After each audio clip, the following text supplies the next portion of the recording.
Hello and welcome back to my channel. If you're new here, I'm Sonia. Welcome. So here is an afternoon tea pop quiz question for you. What is this? If you said a teaspoon, you would be only partially right. It is indeed a spoon for stirring tea. But this is a teaspoon like you would get in a regular 5-piece set of flatware. See the difference? So you might think, oh well then, this is a demitasse spoon. But this is a demitasse spoon. So what is this one?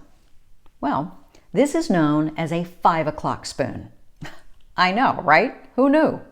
Well, back in the day, the Victorians would have known exactly what this is. They started afternoon tea, and it seems loved to create specific implements for every aspect or purpose in life, particularly afternoon tea. And since tea was most often taken late in the afternoon, on about 5 o'clock, this spoon was specifically created to fit the size of the teacups used for afternoon tea.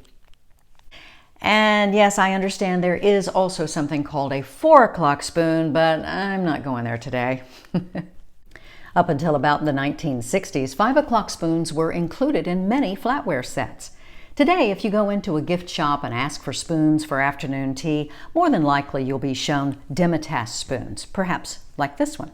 And they're fine to use. They can make everything look elegant and delicate, and some of them are really adorable, and they look so pretty on the table.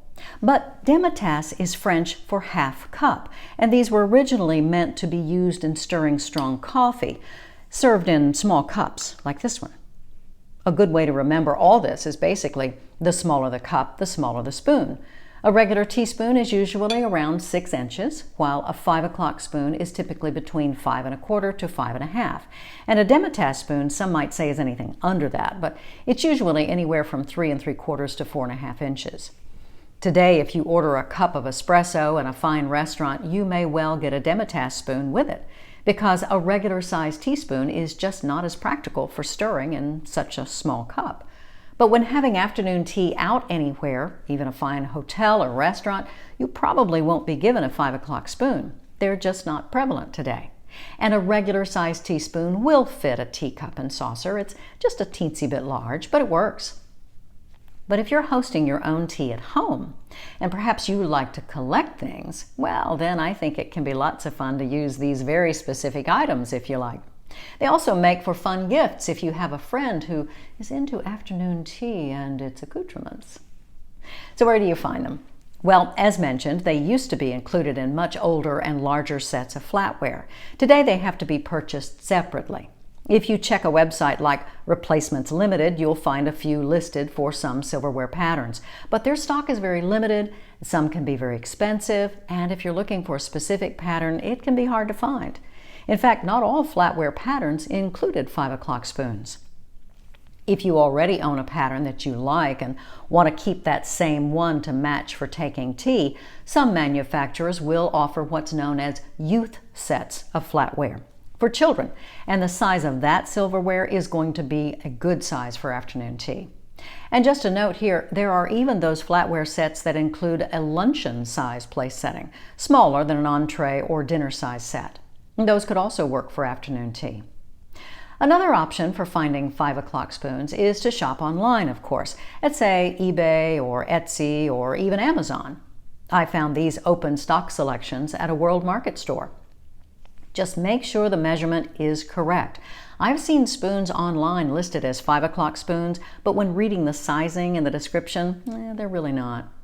My favorite way to find flatware, of course, is to look through antique shops and thrift stores. Sometimes you find real gems that way, even sets of them. I found these little pastry forks and these knives or butter spreaders at an antique shop years ago, and it doesn't matter to me that they're mismatched as long as the size and metal is right. I have to say I do wish I could find a few left-handed pastry forks, since I am left-handed, but I have yet to see any in existence. By the way, if you're shopping in person, I highly recommend you bring a little measuring tape with you, just to make sure the sizing is consistent with what you want. There are a lot of antique spoons and lots of varying sizes, and it can get very confusing, especially if you're mixing patterns. Now, having said all this, can you use a regular-sized 6-inch teaspoon for afternoon tea? Well, sure you can.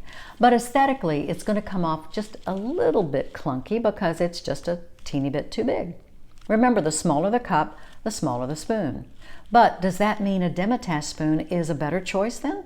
Well, you can certainly use that, but it's going to look and feel just a little bit small because the spoon is meant for a demitasse cup, and most teacups are typically not that small. So what's the bottom line? Well, flatware manufacturers can differ quite a bit. There is no set absolute measurement for all these categories of spoons. Instead, there's a range of inches and centimeters to go by. And sometimes it's obvious, sometimes it's not. You know, is this a small 5 o'clock spoon, or goodness, could it be a 4 o'clock spoon, or is it a large demitasse spoon? I mean, sometimes it's hard to know. I think the best rule of thumb is try to make the size of your flatware comparable to the size of your place setting. I mean, the place setting for afternoon tea is smaller, so the flatware makes sense to be also. To be honest, whatever looks right on your table is going to be right. Use your own judgment. And in the end, if you don't have any of these special spoons or other implements, that's okay. Don't let that keep you from hosting an afternoon tea with your friends. They'll just love that you've gone to the effort to make them feel special. I hope you enjoyed this video. If you did, hit that like button and give it a thumbs up, and consider subscribing for more afternoon tea videos. Until next time, bye-bye.